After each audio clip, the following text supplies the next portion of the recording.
Bismillahirrahmanirrahim. Assalamualaikum warahmatullahi wabarakatuh. Alhamdulillahirabbil alamin wassalatu wassalamu ala asyrafil anbiya'i wal mursalin sayyidina Muhammadin wa ala alihi wa sahbihi ajma'in. Rabbi syrah li sadri wa yassir li amri wahlul 'uqdatam min lisani yafqahu qawli. Amma ba'd. Apa kabar teman-teman semua? Semoga semuanya dalam keadaan sehat selalu dan dalam lindungan Allah Subhanahu wa taala. Baik, pada kesempatan kali ini kita akan belajar materi tentang hormat dan patuh kepada orang tua dan guru. Namun, sebelum kita mulai materinya, izinkan saya untuk memperkenalkan diri terlebih dahulu. Nama saya Yuli Asri Hanistia, mahasiswi Prodi Pendidikan Agama Islam Universitas Muhammadiyah Yogyakarta tahun 2020. Baik, untuk mempersingkat waktu, langsung saja kita ke materinya. Namun sebelum itu, marilah kita membaca basmalah bersama-sama. Bismillahirrahmanirrahim.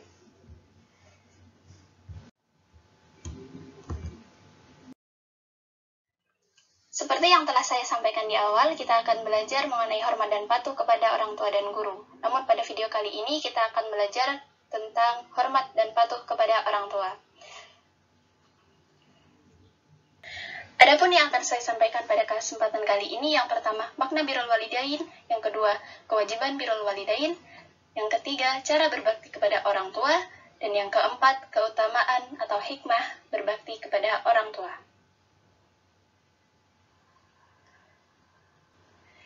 Baik, yang pertama saya akan menyampaikan terlebih dahulu kompetensi dasar dan tujuan pembelajaran pada materi kali ini.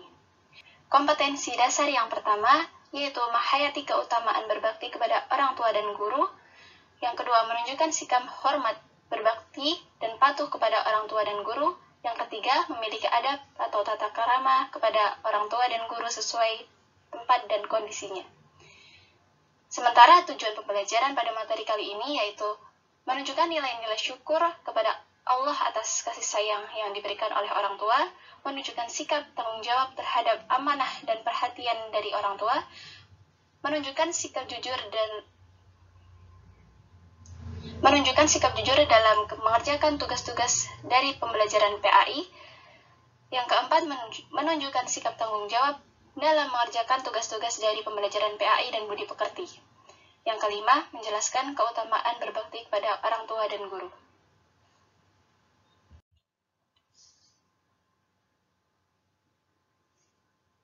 Materi yang pertama yaitu makna birrul walidain. Untuk itu kita perlu mengetahui apa itu makna orang tua. Makna orang tua ada dua, secara biologis dan non-biologis. Secara biologis berarti orang tua adalah yang melahirkan kita atau yang menyebabkan kita berada di dunia ini secara lahir. Sementara secara non-biologis, makna orang tua adalah siapa saja yang turut berperan untuk mengisi ruang etika, pengetahuan, dan pengalaman hidup seorang manusia. Lalu, apa makna birrul walidain itu? Al-Imam An-Nawawi menjelaskan, arti birrul walidain yaitu berbuat baik kepada orang tua, bersikap baik kepada keduanya, melakukan berbagai hal yang dapat membuat mereka bergembira, serta berbuat baik kepada teman-teman mereka.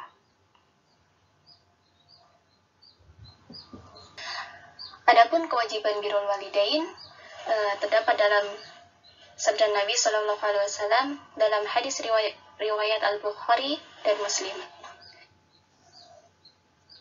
yang berbunyi, An Abi Hurairah radhiyallahu anhu qala, Ja'a rajulu ila Rasulullah sallallahu alaihi wasallam faqala, ya Rasulullah, man ahaqqun nas bi husni sahabati? Qala ummuk. Qala thumma man? Qala thumma ummuk. Qala thumma man? Qala thumma ummuk. Qala thumma man? Qala thumma abuk. Yang artinya, Abu Hurairah radhiyallahu anhu menuturkan, seorang pria datang kepada Rasulullah sallallahu alaihi wasallam, wahai Rasulullah, siapakah orang yang paling patut saya perlakukan dengan baik? Tanya pria itu. Beliau menjawab, ibumu. Siapa lagi? Tanyanya kembali. Ibumu, jawab beliau lagi. Siapa lagi? Tanyanya. Ibumu, jawab beliau. Terus siapa lagi? Tanyanya. Beliau pun menjawab, ayahmu. Hadis riwayat Al-Bukhari dan Muslim.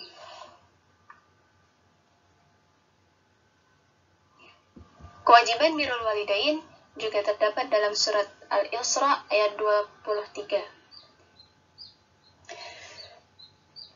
yang berbunyi, A'udzu billahi minasyaitonir rajim.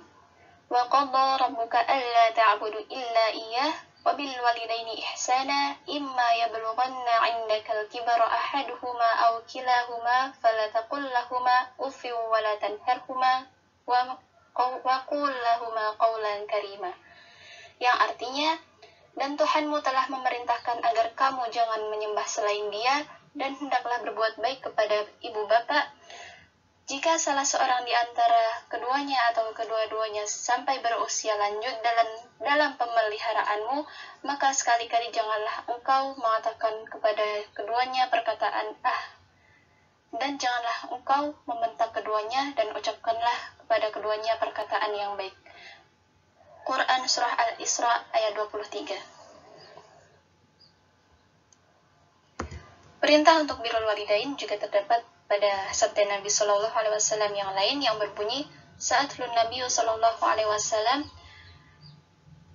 Ayun amali ahammu ilallah, qala as-salatu ala waqtiha, qala thumma ayun, qala birrul walidain, qala thumma ayun, qala jihadu fi sabilillah.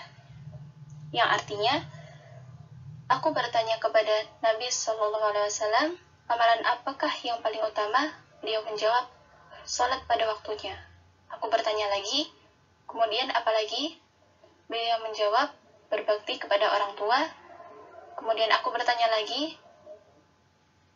kemudian apa lagi? Beliau menjawab, berjihad di jalan Allah. Hadis riwayat Bukhari dan Muslim. Sementara Imam Az-Zahabi menjelaskan bahwa birrul walidain atau berbakti kepada orang tua hanya dapat direalisasikan dengan memenuhi 3 bentuk kewajiban. Yang pertama, menaati segala bentuk perintah orang tua kecuali dalam maksiat.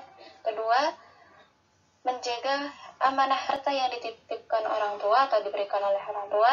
Yang ketiga, membantu atau menolong orang tua bila mereka membutuhkan.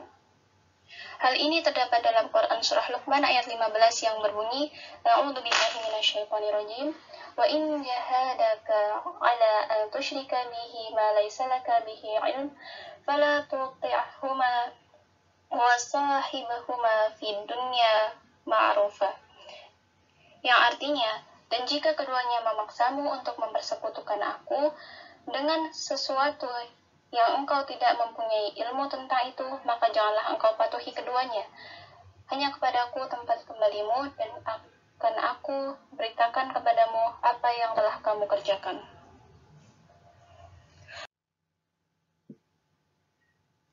Selanjutnya, kita akan membahas mengenai cara berbakti kepada orang tua. Adapun cara-cara untuk berbakti kepada orang tua seperti mengucapkan salam saat akan meninggalkan atau menemuinya, mendengarkan segala perkataan dengan penuh rasa hormat dan rendah hati, tidak memotong pembicaraan karena itu akan menyakiti hati keduanya, atau berpamitan atau meminta izin ketika akan pergi keluar rumah. Sementara contoh yang lain seperti merawat dengan penuh keikhlasan dan kesabaran, apalagi jika keduanya sudah tua, merendahkan diri, kasih sayang, berkata halus dan sopan, serta mendoakan keduanya. Sementara ketika orang tua telah tiada, yang dapat dilakukan adalah melaksanakan wasiat dan menyelesaikan hak orang lain, merawat dan mengurus jenazah orang tua dengan baik, serta terus mendoakan kebaikan dan ampunan untuk orang tua. Selanjutnya kita akan membahas keutamaan birrul walidain. Hikmah kita berbakti kepada orang tua, yang pertama, berbakti kepada orang tua adalah amalan yang paling utama. Seperti pada Hadis Rasulullah dari Ibnu Mas'ud, aku bertanya tentang amalan yang paling utama yang dicintai Allah. Nabi SAW menjawab, salat tepat waktu, berbakti pada orang tua, dan jihad di jalan Allah. Yang kedua, mendapat keridhaan Allah. Hal ini dijelaskan dalam hadis riwayat Baihaqi yang artinya ridha Allah terletak pada ridha orang tua dan murka Allah terletak pada kemurkaan orang tua. Hikmah yang ketiga adalah dipanjangkan usianya. Seperti dalam sabda Rasulullah SAW yang artinya siapa yang ingin dipanjangkan usianya dan dilempahkan rezekinya, hendaklah ia berbakti pada ibu, bapaknya, dan memelihara silaturahmi. Keutamaan atau hikmah yang keempat yaitu masuk syurga. Hal ini dijelaskan oleh Rasulullah SAW dalam sabdanya, pintu syurga terbuka untuk orang-orang yang birrul walidain atau berbakti kepada orang tua. Barang siapa yang berbakti kepada ibu bapaknya, akan terbukalah pintu itu. Dan siapa yang durhaka kepada keduanya, tertutuplah pintu itu baginya. Hikmah yang selanjutnya yang akan didapat ketika kita berbakti kepada orang tua adalah sama-sama mendapatkan keturunan yang sama-sama berbakti. Seperti dalam sabda Nabi, beliau bersabda, dan berbaktilah kepada ibu bapa kalian agar anak-anakmu kelak berbakti kepadamu. Barang siapa yang diminta maaf oleh saudaranya, hendaklah dimaafkannya, baik ia salah atau benar. Keutamaan atau hikmah yang lain adalah sebagai penghapus dosa. Dari Ibnu Umar meriwayatkan bahwa ada seorang laki-laki datang kepada Rasulullah SAW dan berkata, saya telah melakukan suatu dosa besar, apakah mungkin dosa itu diampuni? Rasulullah SAW bertanya, apakah kedua ibu bapamu masih hidup? Lelaki itu dengan sedih menjawab, keduanya telah meninggal dunia. Rasulullah SAW bertanya lagi, apakah kau punya kholah atau saudara ibu? Lelaki ini menjawab, ya punya. Maka Rasulullah SAW kembali bersabda, baktilah dirimu kepadanya. Hadis riwayat Tirmizi. Baik, itu saja materi yang saya sampaikan pada video kali ini. Pada kesimpulannya, kita diperintahkan oleh Allah Subhanahu wa Ta'ala untuk berbakti kepada orang tua, baik yang sudah meninggal ataupun masih hidup, dengan cara-cara yang telah saya sebutkan di atas, seperti mematuhi keduanya ataupun mendoakan keduanya. Karena dengan berbakti kepada orang tua, kita akan mendapatkan banyak sekali hikmah-hikmah yang Allah janjikan sesuai sabda Rasulullah SAW yang akan membawa kita kepada kebaikan di masa yang akan datang. Sekian dan terima kasih. Apabila dalam saya menyampaikan materi kali ini saya memiliki banyak kekurangan, saya mohon maaf. Nun wal qalami wa ma yasturun. Billahi fisabilil haq. Fastabiqul khairat. Assalamualaikum warahmatullahi wabarakatuh.